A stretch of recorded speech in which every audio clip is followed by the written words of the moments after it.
الرحيم الحمد لله والصلاة والسلام على عبد الله تعالى ورسوله سيدنا ونبينا محمد صلى الله عليه وعلى آله وصحبه وسلم تسليما كثيرا يا رب العالمين. At the beginning, we ask Allah subhanahu wa ta'ala guide us to the straight path and increase the taqwa in our hearts and return our hearts to His way with the way He loves to see from us.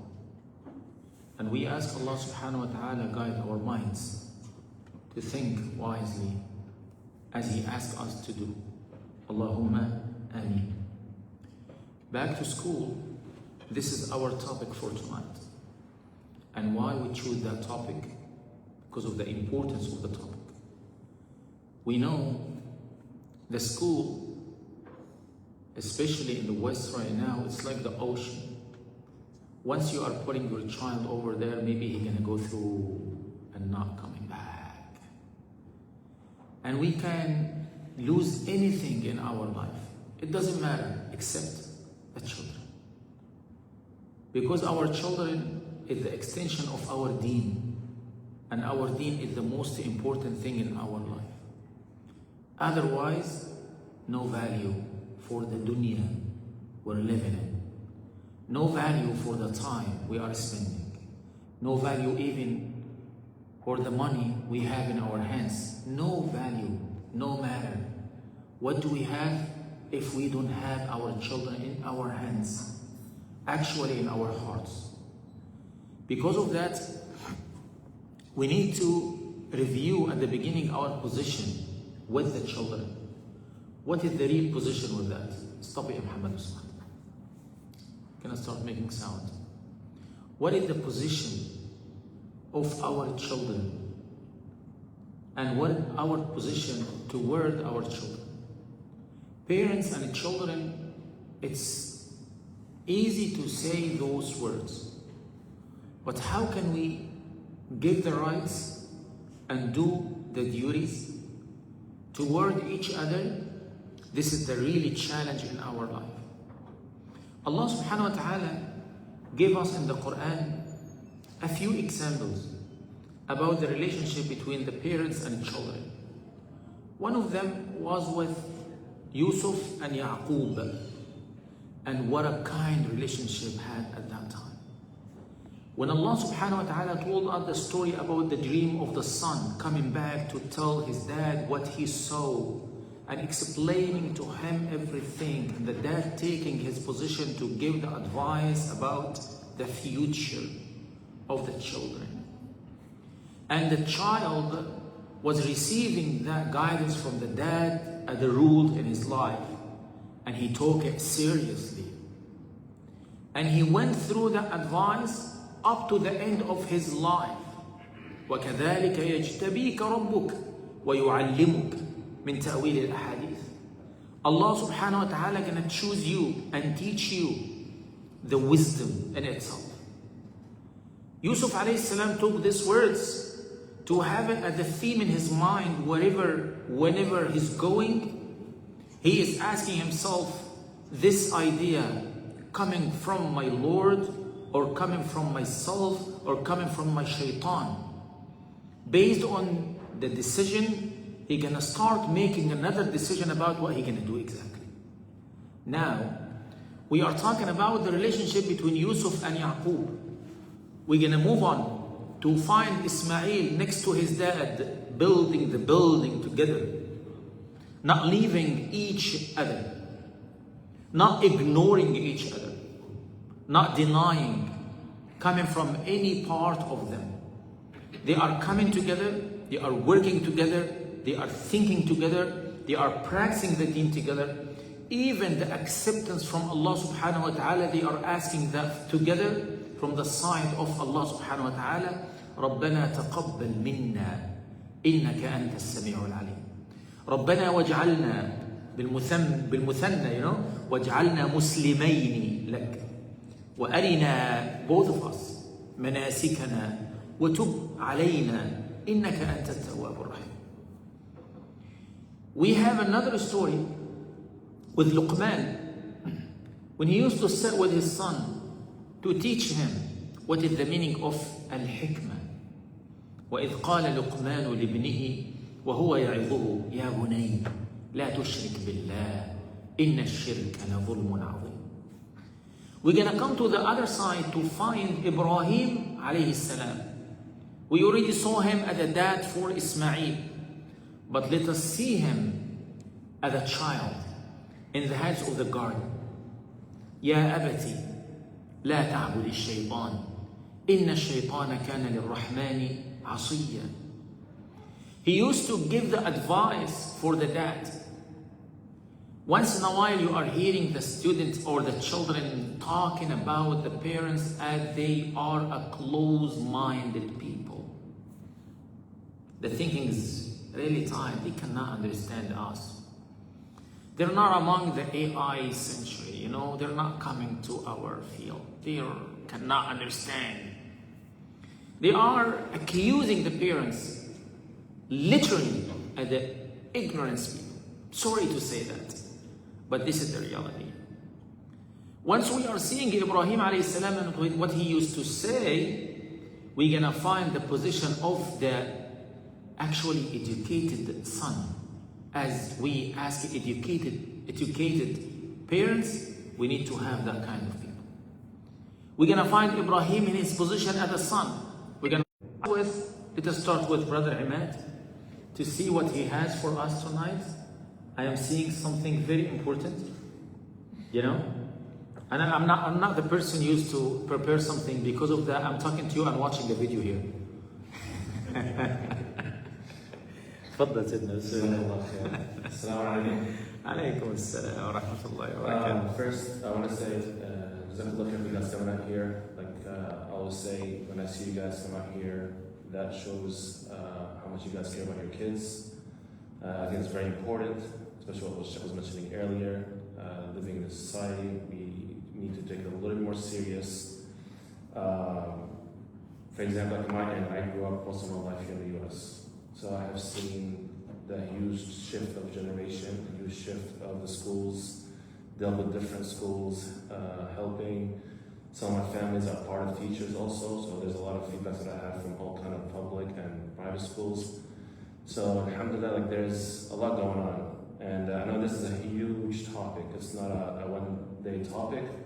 So I'm gonna scan through it and I'm gonna focus more on the important points that we need to kind of just think about at least, so we can help our children. That being said, inshallah we'll start off with, you know, I get a lot of parents asking me, what's better for my kid? Is it private school? Is it public school? What's good for me?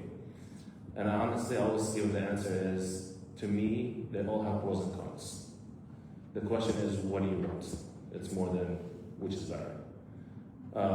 So there's not an answer of public is better. There's not one that's private is better. You know, they all have their pros and cons.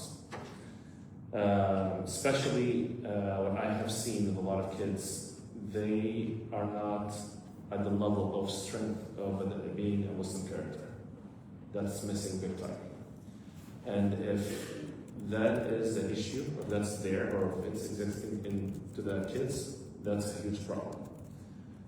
The reason why is because on the the grounds of school, kids face all kind of stuff, and I'm talking about both private and public, that us parents, we don't see. All we see is the kid coming home upset, kid coming home being in trouble, being written up, or got in a fight, or whatever the case is, but we're not really seeing what's really happening on the grounds. So a few things has been happening in school these days. And first I'm going to go back a little bit. So I had the parent ask me, well, I was raised I went to school. I went to public school when I was little. I never seen this issue. And I said, you're right. I went to public school myself too. And you know, there were different religions and so on. The difference is that when I was growing up in the public schools, it was, kids were embarrassed to have consequences. Kids had fear from parents. Kids had fear from teacher. And these days, that's one of the biggest problems. So for example, if the teacher says you're in trouble, The kid would think about his parents, what's going to happen. He would think about what kind of consequences he's going to get. So it will go deeper than just, I don't care. Do what I'm going to do. Or even sometimes the kids think it's cool to get in trouble. And that's becoming more and more and more these days. So that's one issue. The other issue that we are facing right now is, I'm going to start with the teachers. So teachers, unfortunately, even if the school has the right resources to help with this matters, the misbehavior doesn't matters. Teachers these days, they already have enough load of handling, let's say, 15 to 20 kids, teaching math, teaching science, and so on.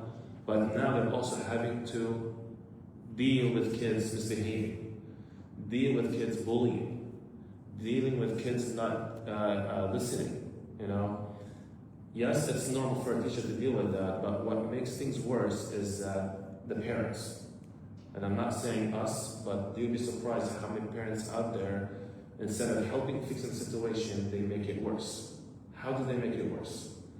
For example, if a teacher emails a parent, and of course we're talking about professional here, we're not talking about her screaming at the parents, right? And I have read those emails, so it's not something that somebody told me, I've seen that reaction of parents. And it'll be a simple email saying, hey, X kind of misbehaved today, if you don't mind, please talk to him, so we can work it together. And the parents' response is, you're wrong. My kid will never do this. And then not only they blame the teachers, they also escalate it to the director, to the principal, and to the higher levels. Instead of, you know what, let me see what happened. Did my kid really do that? Okay, then the next question is, why did you do that? So they're not really working with the teacher. They're letting the teacher do everything. Why is it important for us to know? Is because when the kid does something in class, and he's seeing, okay, this kid, his parents defending him no matter what he does, and it's just going to control him, our kids, what's going to happen to him or her? They're going to be like, okay, then why are my parents not doing this to me? And they're going to look at us as wrong, because they're trying to fit in. That's another thing these days, is fitting in, peer pressure. It's very important with a lot of kids. Especially social media right now, it's not helping at all. Everything they see, it's true. Everything somebody does online, and they believe on the spot, right? So all this, it's impact. So we got the teacher issue. So we need to, as much as we can, if we see our students or kids get involved in trouble with, teacher mentioning it, we have to figure out first why. At the same time, I'm not saying all teachers are perfect.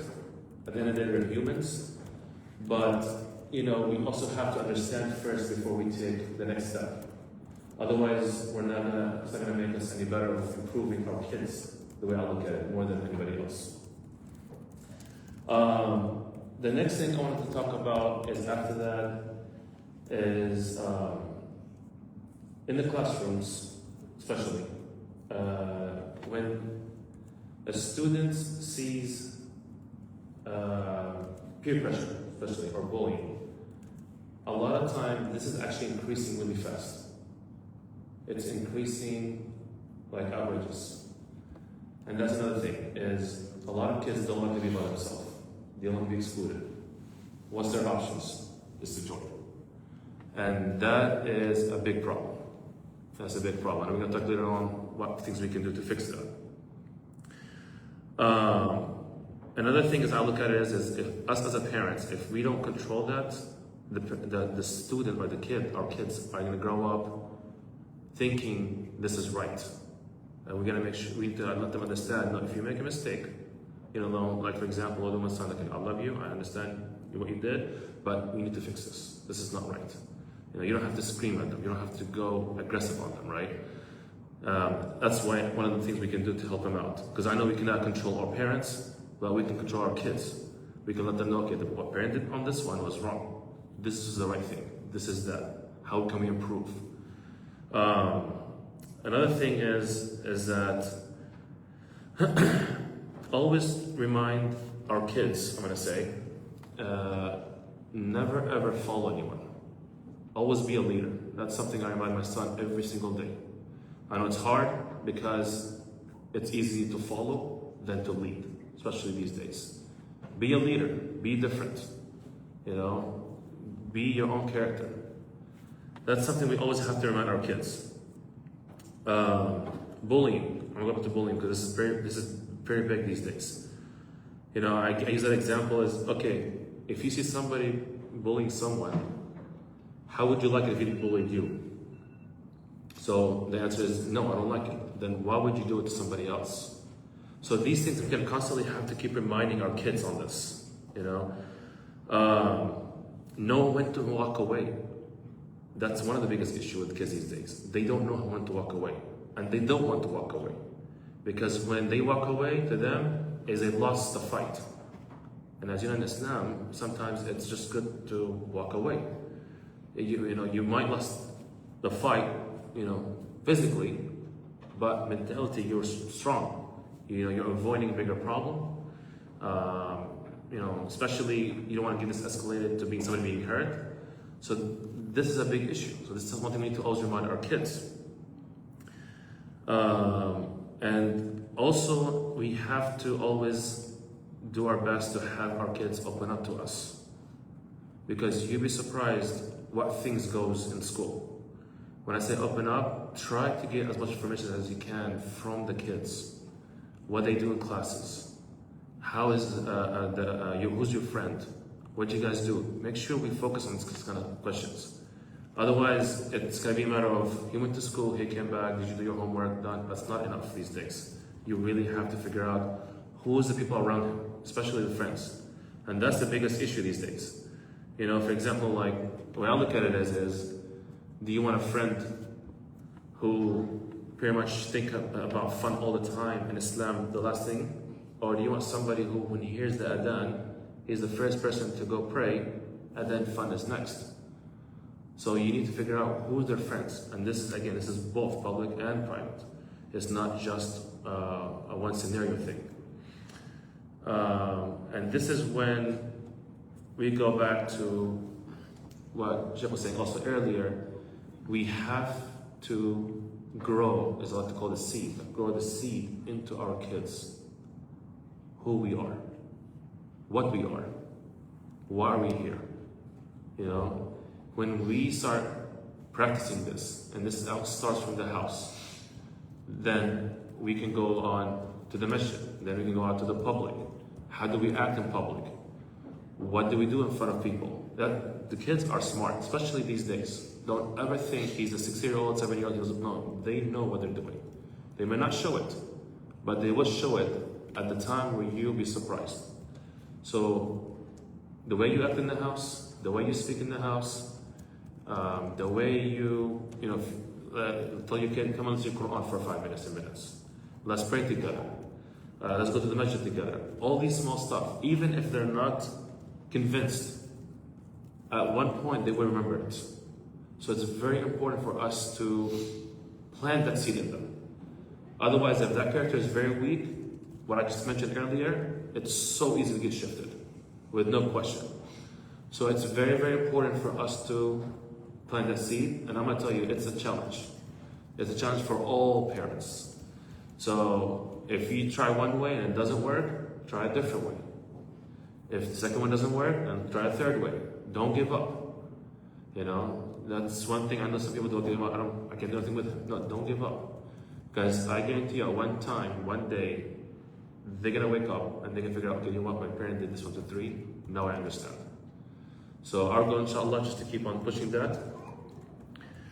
And another thing I want to talk to you about is things that you can probably help your kids. I would recommend in this case, like, be open to them with everything in your life. I noticed that ended up helping a lot of people. What does that mean? We all go to work. We all have jobs. And one thing I noticed that was very successful for a lot of parents is when they eat dinner, put the phones down, we're gonna eat dinner together. Make that a priority. That's not an option. Dinner in the house every day, it would help a lot. That will help outrageous. Like, it would be one of the best things you can do. I don't care where you're at, I don't care what you're doing. We're a family, we're gonna have a dinner together. We're gonna talk together. And don't make it as a simple question, how was your day? Make it more of, who did you play with? What did you do? But in a fun way. Don't make it as more of like a Q&A kind of deal, right? And then involve yourself in it. For example, like I said, we all go to work, we all have jobs. And we all know that our jobs are not the perfect, we don't have perfect days every day. For example, I'll use my example. I come home, my son got used to saying, how was your day? Because I keep asking him that. And I'll be honest with him. Like, for example, I'm gonna use it as an example. Okay, well, today wasn't really a good day for me. And then he'll follow me with the question, why? What happened? Well, I had a presentation today. And I forgot my laptop at home. So I couldn't present. Oh, really? Yeah. My manager got upset for me. It was a big deal. This teaches the kids life is not always perfect. We all make mistakes, but they've made a mistake. And then he'll follow the follow-up question. So what happened? Nothing. I had to figure out a way to able to continue with my presentation. So this teaches the kids, okay, it's not a perfect world. Things happen. There was an issue. We resolved it. So it's very, very important that we, be careful with our kids, focus with our kids. If you see your kid being hurt, please listen to them. Take it serious. Because if you stay quiet, it's going to hurt them more. When they come home upset or quiet, try to figure out why before we escalate as a problem. Like I said, there's a lot into this, but I'm just kind of scanning through a few things that's been happening on the ground these days with the kids. Spend as much time as you can with them. Be open with them, be honest with them, because just keep in mind, if you don't give them the answer, they will get the answer. And as we know, society right now, with the phones and the media, they'll have the answer in less than a second. And most likely it's going to be a wrong answer. So, Jazakallah khair. Like I said, it's a huge topic, but I just want to cover this couple things here real quick. And if you have any questions after that, I can answer it. And inshallah, pass it out to Sheikh. Allah yazil khair, ya Rabbil Alameen. Bismillah ar-Rahman. Okay, Brother Ahmed, I think he talked about everything. And we can go back to the rest of the pizza again. If we still have some. Nothing? Okay, at that time we're going to continue. You're going to be patient with me. Barakallah feekum ya Rabbil Alameen. Okay, now I just tried to get something from my brother Ahmed when he talked about the students, especially in the field of the school. But the main question coming to my mind, what is the goals of the children in their school when they are going there? What is the targeting there? What they are targeting through the school? The most of the children thinking deeply about how they can waste the time there. How can they avoid the question from the teacher about the homework? Try to have that tricky with the rest of the students. But actually, that kind of a student, they don't have a mission in their minds. Brother Ahmed, he mentioned about reminding our children about the reason of our existence here and the mission of the Muslim in the West actually. Without that way, we cannot give them a direction when they're gonna be by themselves or when they're gonna be with their parents, with their classmates. Now, do we have a normal children or do we have a specific kind of the children? When we have somebody like Kareem, what is the Kareem doing and what he's aiming, what his dream, what he's thinking about? When we talk a few minutes about Asfand or Awais or any one of our children here, what they are targeting in this life. Usually we are asking them about the normal kind of the future. What do you want to be in the future? I'm going to be engineer, I'm going to be a doctor, I'm going to be a lawyer, I'm going to be, a teacher.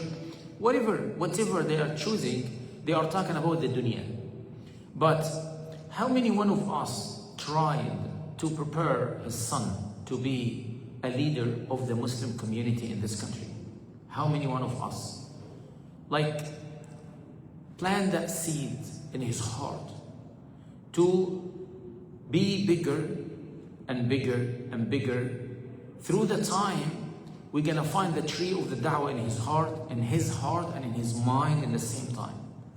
How many one of us tried from the early beginning to take care of the child as a tree coming from nothing to be big thing, to give the shadow and harvest for the people in the future? We are talking, usually we are talking, we are thinking, we are feeling, we are, having our children as the normal product in our life. And this is the guaranteed thing we already got from Allah subhanahu wa ta'ala, and done, we have the children done. Nothing gonna be changed. But once you are finding somebody coming to say, Ya Sheikh ilhaqni, please help me, what's wrong with you? My son left home. And you're gonna ask, why? He went with his friends. Why? I didn't know. Seriously, you didn't know? Do you think they went without a reason? My brother, when he reminded us about our dignity, we are reminding our children to have the Islam as a dignity. And this is your way, and your personality is supposed to be with so and so. We are giving a lecture every single day. I still remember one time I was talking to my son. I said, okay, what do you expect from me when you do something like that? He said, you're gonna give me a lecture? والله العظيم عادي عادي هتعمل ايه؟ هتديني محاضرة. I stopped that since that time. I stopped that. And I found myself doing something wrong. Because I realized, and everything, I let him sit in front of me and practice my khataba skills with him. Giving him a lecture, giving him, my sisters, you're hearing me? Sisters, hello? Sisters, salam alaikum. You're hearing me? Okay. Now, once I'm hearing my son telling me, you're gonna give me a lecture, it means I have something wrong. I have to stop it. But my point here, when I hear the Imam talking about this one, are we implementing our dignity in front of them? Are we practicing the Islam we already asking them to practice at school? Are we practicing the Islam at home? My son, my daughter, seeing their dad dealing with their mom and his wife, at the same time. Subhanallah, قم مع بعض ازاي كده. He's asking the dad to deal with the mom with the same direction he already giving to him to deal with the rest of the people. He is seeing me doing something wrong at home. How he gonna do something different in a school? You know what I mean? When Allah subhanahu wa ta'ala told me the story of Ibrahim alayhi salam and Ismail, He said they were doing two things together. The first of them, they were working together. وَإِذْ يَرْفَعُ إِبْرَاهِيمُ. They were working together. Their hands coming together to do the things. بس يا واد بطل كلام. They were working together, raising the rocks together, doing everything together. وَإِذْ يَرْفَعُ إِبْرَاهِيمُ الْقَوَاعِدَ مِنَ الْبَيْتِ وَإِسْمَعِيلُ. And, Ismail, he knows this is the house of Allah, as the dad knows this is the house of Allah. They are going together to do something, coming together, right? And at the end of the day, you're going to find, as I mentioned before, a few minutes ago, they are making the dua together. It means the tongue coming with the bodies, with the arms, to have the same mentality. When I do something, I'm coming from my mind or from my heart. And usually my body is the follower of my mind or my heart. Based on that, I am going to the masjid or going somewhere else.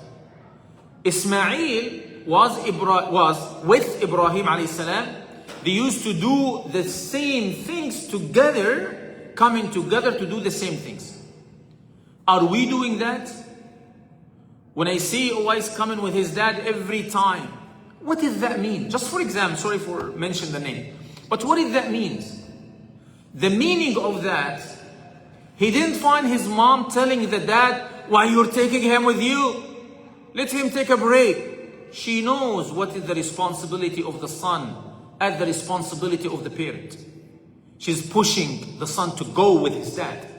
Because she knows if she has a daughter, the daughter is going to be growing up in. But the man, the child, the boy, usually we are kicking them out. Barra yala.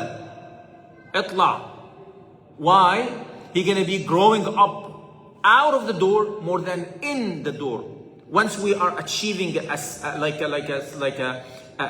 point or hitting an age, exact age, they're gonna deal.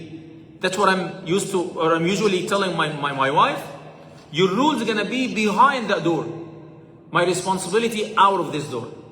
Once I am entering in, I'm one of the children. Don't give me more responsibility.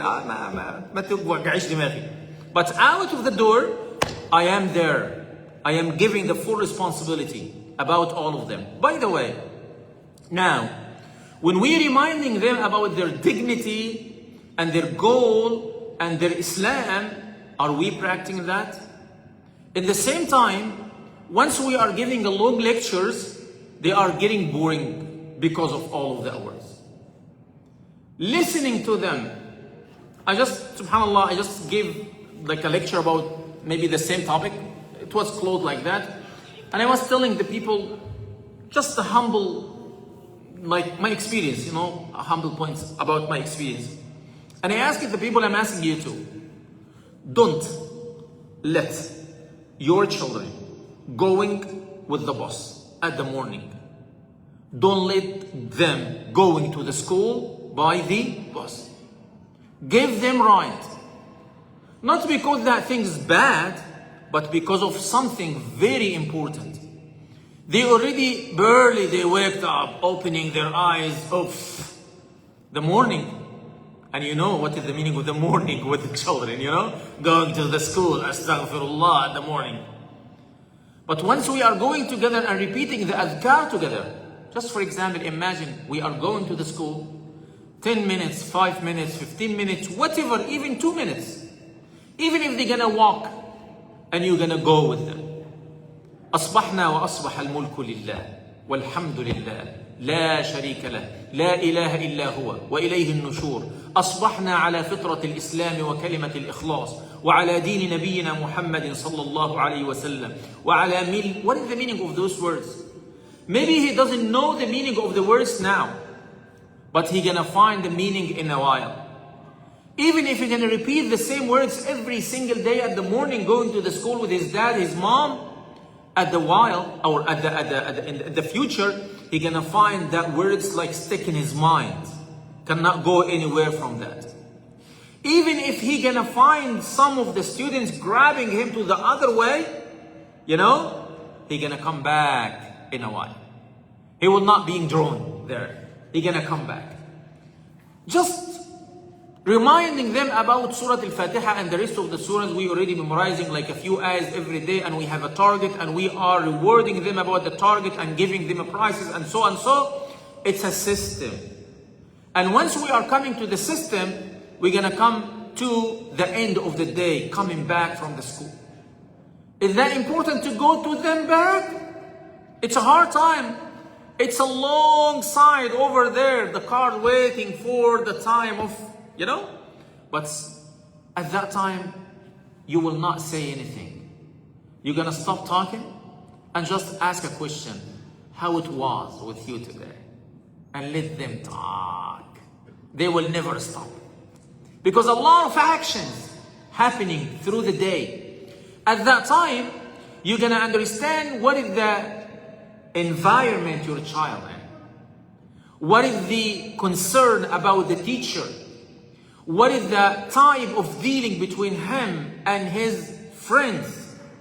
If the friend's giving him a support, or her for sure, or you know what are you calling bullying? Bullying? Okay, I trust you. Can you say it? Bullying. Do you hear it? I trust this man. Okay? How kind of dealing they already practicing with him or her? You can understand what is the difficulties your children faces facing in the school. What is the comfort zone of them? What is the main topic? What is the favorite topic subject for them? You're gonna know a lot of things. Just through a few minutes, they are talking about themselves. They are talking about their experience. You are coming to home at the end of the day with a big amount of the experience from your work. They were in the work. And we need to give them the responsibility about their work. This is your work. When I ask my son, what do you do? He gonna say, I am a student. What does that mean? You are just a student. No, I am a student. This is my position now. This is my work. You know, my work to live. I am a student. How come? Based on your growing and getting something more, as much as you're doing that, as much you are having that generosity at home too. This is the source of the food, and this is the source of the income. What are you doing? I am a student. Alhamdulillah. What's your goal? To be 1, 2, 3. When we come to the relationship between the parents and the children, especially during the school time, it's really tough time for them. They are observing the emotional things, intellectually, even physically. They are getting something over there. If we cannot feel with them, we're gonna lose them very, very, very soon. Wallahi, shorter than what you can imagine. And sometimes we are losing our children even if they are staying in the same room. But we're losing their mentality. We are losing their hearts. When I talk to the children, especially when we come to the 20 and 18 and 22 and that age, and trying to feel they are independent people and they can go wherever they want, and talking about the rights of the parents, they are just looking in, not looking out. They're not looking at the parents, they are looking at themselves, which is normal at that age. But what did you plant in their chest? What did you put in their hearts? What is the relationship between you and them? It means I left nothing in the hearts of my children when I have that reaction from them. When we come back to the school, the schedule of the salah, one of the essential elements of our deen. Are we asking our children to pray at schools? I still remember one time we were in Ohio State. I went with my daughter to the school to ask the time of the Dhuhr prayer as usual. And once we asked the principal, she was silent listening to us, and she said, you know what? Actually, I have no answer. But let us go together to do something. I was frustrated. Why she didn't answer me? Just give me a word. And she took us, we should follow her. Me and my wife. And she started to open the doors in the school until asking us, is that room is enough for her? What she was doing was looking, for a room for my daughter to practice the salah. What is the exact time? At that time I told her, listen, the exact time, at that time, she said she's gonna have a class at that time. I said, we already flexible to have that period time. She can choose 5 minutes from this class and 5 minutes from this class, and she gonna pray during that period time. Just for example. But after that, every single day, I am asking my daughter about her salah. Got it? And once in a while, we can send an email. We already came to you to ask you about the prayer place for my son, my daughter, whatever. I want to make sure they are practicing their religion. Can you just double check if they are doing that or not? They're going to do it. And sending to you official email about their practicing their religion or not. Once we have الصدق والكذب والخيانة والوفاء, all of that topics, all of that things can come together to show us what is the attention we already giving to our children during the school time.